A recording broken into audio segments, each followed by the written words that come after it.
Halo Tribuners, jumpa lagi dalam Tribun Jogja Update Senin 20 Januari bersama saya Noris Tera. Tribuners, hasil survei Litbang Kompas menyebutkan kinerja pemerintahan Prabowo Subianto Gibran Rakabuming Raka di bidang politik dan keamanan atau Polkam dinilai paling memuaskan dibandingkan bidang lainnya.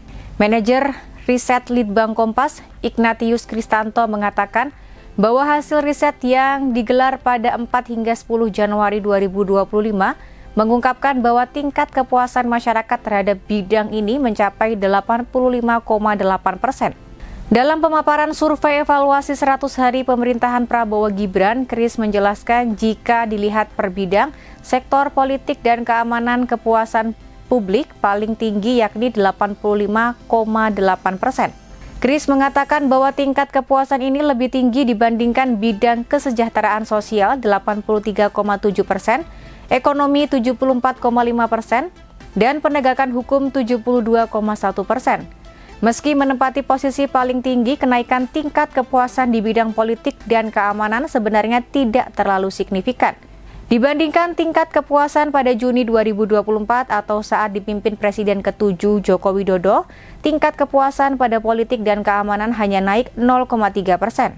Lonjakan paling tajam terjadi pada bidang hukum dengan angka kepuasan dari 57,4% pada Juni 2024 menjadi 72,1% pada Januari 2025 atau bertambah 14,7%. Kenaikan yang paling drastis adalah penegakan hukum. Dari pemerintahan Jokowi terakhir itu 57,4 melonjak ke 72,1.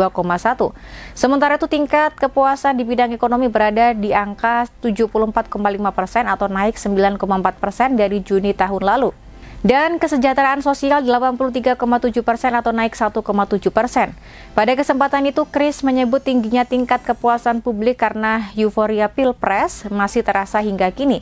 Apalagi usai Pilpres 2024, masyarakat tidak begitu terpolarisasi.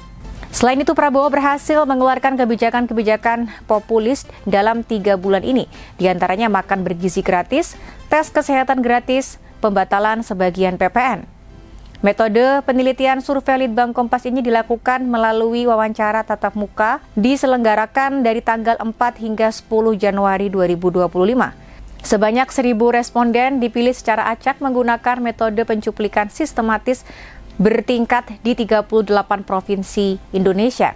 Tingkat kepercayaan 95% dengan margin of error penelitian kurang lebih 3,10% dalam kondisi penarikan sampel acak sederhana.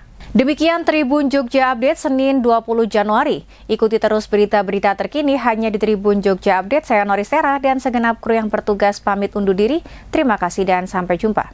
Download Tribun X sekarang, menghadirkan lokal menjadi Indonesia.